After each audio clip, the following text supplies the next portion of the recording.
Welcome back, folks. Today we're learning from Warren Buffett, the legendary investor. We're dissecting his 7 golden rules.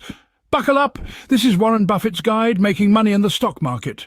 We look for 3 things when we hire people. We look for intelligence, we look for initiative or energy, and we look for integrity. And if they don't have the latter, the first 2 will kill you. Because if you're going to get somebody without integrity, you want them lazy and dumb. I mean, you don't want them smart and energetic. So, Buffett emphasizes 3 key qualities when hiring: intelligence, initiative, and integrity. These traits are pivotal for professional success. Intelligence facilitates efficient task performance. Initiative indicates proactive problem solving. Integrity, vital, denotes strong moral principles.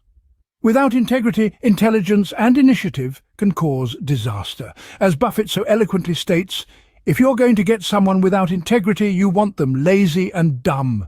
investors behave in very human ways, which is they get very excited during bull markets and they look in the rearview mirror and they say, I made money last year, I'm going to make more money this year, so this time I'll borrow, or the neighbor says, I wasn't in last year when that neighbor was dumber than I made a lot of money, so I'm going to go in this year. So they're always looking in the rearview mirror.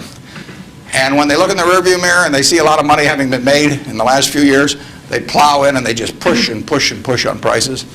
And when they look in the rearview mirror and they see no money having been made, they just say, this is a lousy place to be. So they don't care what's going on in the underlying business. And it's astounding, but that's... Buffett sheds light on investor behavior, an essential element to comprehend in the stock market world.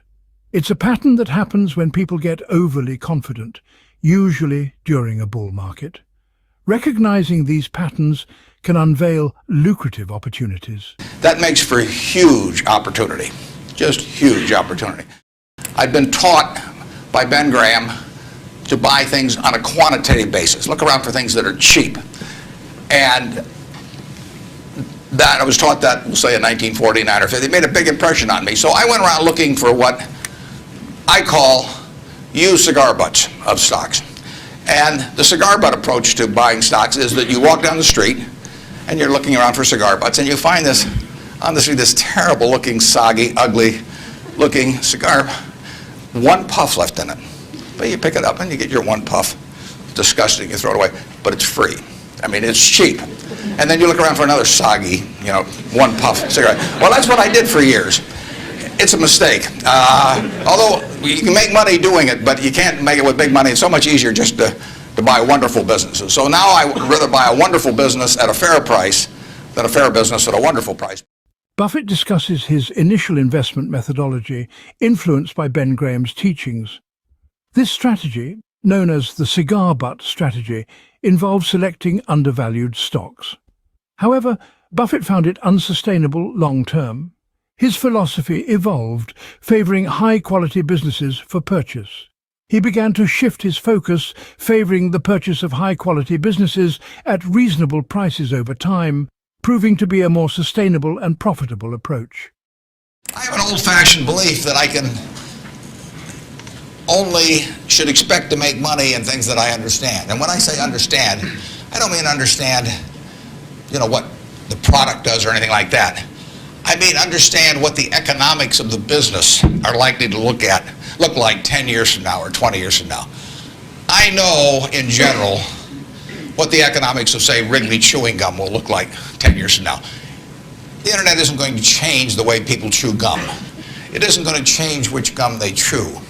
If you own the chewing gum market in a big way, and you've got Double Mint and Spearmint and Juicy Fruit, those brands will be there 10 years from now. So I can't pinpoint exactly what the numbers are going to look like on Wrigley, but I'm not going to be way off if I try to look forward on something like that. Evaluating that company is within what I call my circle of competence. I understand what they do, I understand the economics of it, I understand the competitive aspects of the business. Investing within one's circle of competence is a fundamental principle for Warren Buffett. This concept means focusing on familiar sectors, leveraging your knowledge. Understanding a business's economic position and competitive landscape is crucial. These factors help gauge potential growth and resilience. The task of predicting the future turns less daunting and more achievable when you have a deep understanding of the business's nature and its position in the marketplace. Buffett admits that his biggest mistakes were ones of omission, not commission. Numerous golden opportunities simply passed him by. A prime example is the case of Fannie Mae, a missed and costly chance. This slip alone cost Berkshire billions. He emphasizes the importance of seizing big opportunities when they arise. The biggest mistakes we've made by far, I've made, not we've made, biggest mistakes I've made by far are mistakes of omission and not commission. I mean, it's the things I knew enough to do, they were within my circle of competence, and I was sucking my thumb. And that is really, those are the ones that hurt. They don't show up anyplace. I probably cost Berkshire at least $5 billion, for example, by sucking my thumb 20 years ago or close to it when Fannie Mae was having some troubles, and we could have bought the whole company for practically nothing. And I don't worry about that if it's Microsoft, because I don't know it. Microsoft isn't in my circle of competence. And so I don't have any reason to think I'm entitled to make money out of Microsoft or out of cocoa beans or whatever. But I did know enough to understand Fannie Mae, and I blew it. And that never shows up under conventional accounting. But I know the cost of it. I know, you know, I passed it up. And those are the big, big mistakes. And I've had plenty of them.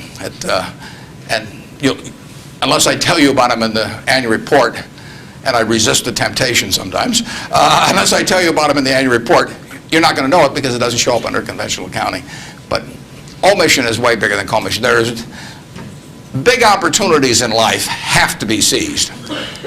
We don't do very many things, but when we get the chance to do something that's right and big, we've got to do it.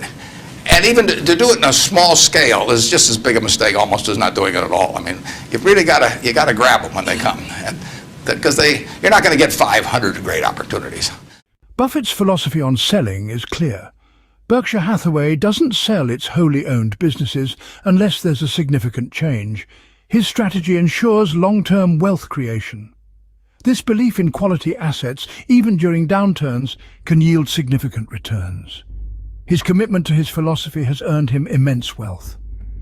Holding quality assets for the long term is a key principle. In terms of our wholly owned businesses, we're not going to sell no matter how much anybody offers us for them. I mean, if somebody offers us 3 times what something is worth at See's Candy, the Buffalo News, Borsheim's, whatever it may be, we're not going to sell it.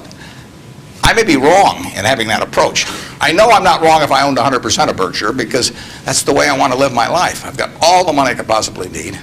You know, it just amounts to a change in the newspaper story on my obituary and the amount of money that the foundation has. And to break off relationships with people I like and people that have joined me because they think it's a permanent home, to do that simply because somebody waves a big check at me would be like selling one of my children because somebody waved a big check. So I won't do that. And I want to tell my partners I won't do it so that they're not disappointed in me.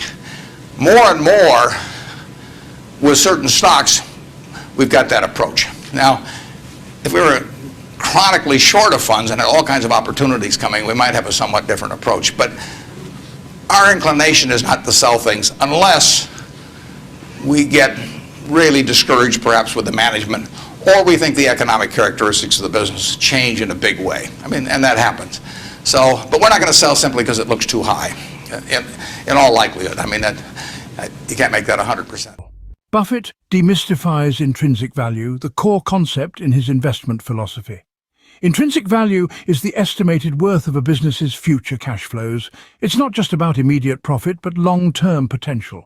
He emphasizes the need to calculate what a business can distribute in cash to shareholders over time. Well, intrinsic value is the number that if you were all-knowing about the future and could predict all the cash that a business would give you between now and Judgment Day, discounted at the proper discount rate, that number is what the intrinsic value of a business is. In other words, the only reason for making an investment and laying out money now is to get more money later on, right? That's what investing is all about.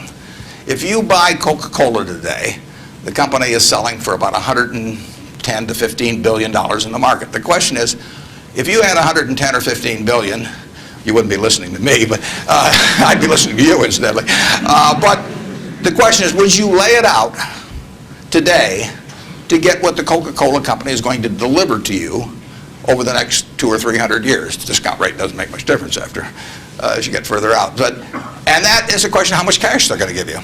It isn't a question of, it isn't a question of how many analysts are going to recommend it or what the volume in the stock is or what the chart looks like or anything. It's a question of how much cash it's going to give you. That's the only reason. It's true if you're buying a farm. It's true if you're buying an apartment house. Any financial asset. Oil in the ground, you're laying out cash now to get more cash back later on. And the question is how much are you going to get, when are you going to get it, and how sure are you? And when I calculate intrinsic value of a business, when we buy businesses, and whether we're buying all of a business or a little piece of a business, I always think we're buying the whole business because that's my approach to it. I look at it and say, what will come out of this business and when? If you can't answer that question, you can't buy the stock.